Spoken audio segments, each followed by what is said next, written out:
I'm Candace from Brass. I know y'all are ready to come back to the bars. Well, let me tell you, I'm ready for you to come back too. Today we're going to be making a Vegas bomb. Everybody knows what a Vegas bomb is, but for those of you who don't, we're going to use Crown, peach schnapps, and Malibu. Okay, and to start out, I'm going to go with an ounce of Crown.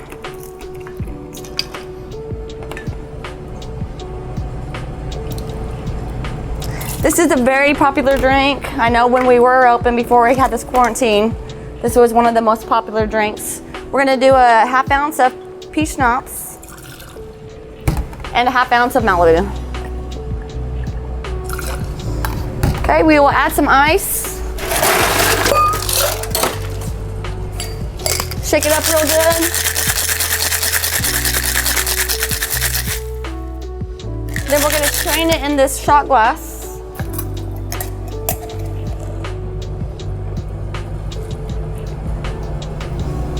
And top it off with some Red Bull. And there you have it, Vegas bomb.